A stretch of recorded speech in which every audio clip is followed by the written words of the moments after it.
Welcome to another bite-sized lesson by Computer Engineering 101. Today I will teach you about hexadecimal numbers. Hexadecimal numbers, called hex for short, are another number system similar to regular numbers and binary numbers. To review, recall that when counting with regular base 10 numbers, a carry occurs whenever a digit increases to 10. Also recall that with binary base 2 numbers, a carry occurs whenever a digit increases to 2. Thus, if I tell you that hexadecimal numbers are a base 16 system, then you can be sure that a carry occurs whenever a digit increases to 16. In order to represent 16 possible values in a single digit, we use the symbols 0 through 9, followed by A through F. Now don't get confused, the letters A through F have nothing to do with words. In this case, they are just symbols that we use to represent the values 10 through 15. At this point, you may be wondering why a base 16 number system is useful. Humans use base 10 numbers for counting. Computers use base 2 for representing all kinds of things, numbers, letters, images, sounds, you name it. What would use a base 16 number system, and for what purpose?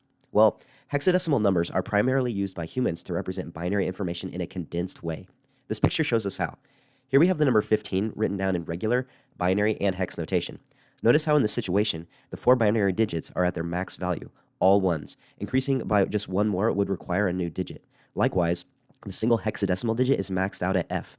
Adding 1 to it would also require a new digit. This reveals a convenient property of hexadecimal. Every one digit of hexadecimal is equivalent to 4 digits of binary. This becomes really convenient when looking at computer memory. Recall that a byte is a group of 8 binary digits called bits, and that most memory systems contain billions of bytes. When looking at a large chunk of computer memory, it's really easy to get lost in all the ones and zeros. This is where hexadecimal shines. It makes the bytes easier to read. Using hex notation, we can represent the value of each byte of memory with just 2 digits.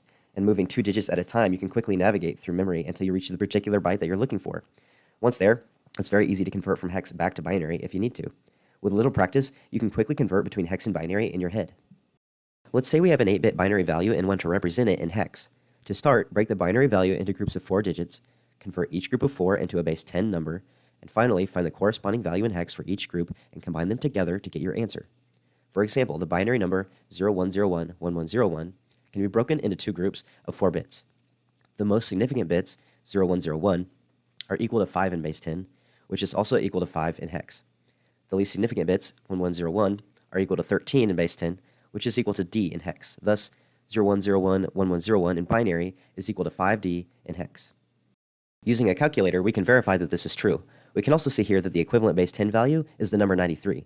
This brings up a good point that when it comes to finding the value of a hex number in base 10, the best thing to do is pull out a calculator.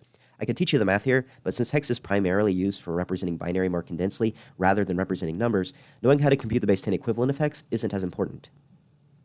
Now it's your turn. Here's a 12-bit binary number, 110011100001. Following the process we used before, pause the video here and see if you can figure out what hex number this binary number is equal to. Alright, if you said CE1, you got it. Now that you are familiar with 3 different number systems, a problem emerges. If I gave you the number 101 and I asked you what it meant but didn't tell you what number system it was part of, it would be impossible for you to know the value of that number. In base 10, its value is simply 101, in base 2, its value is 5, and in base 16, its value is 257. So how do we distinguish between number systems? The solution is to add a prefix to base 2 and base 16 numbers. Base 2 numbers start with the prefix 0b. Base 16 numbers start with the prefix 0x. So that is all for our lesson on hexadecimal numbers. Thank you for watching. I'll see you in the next lesson of Computer Engineering 101.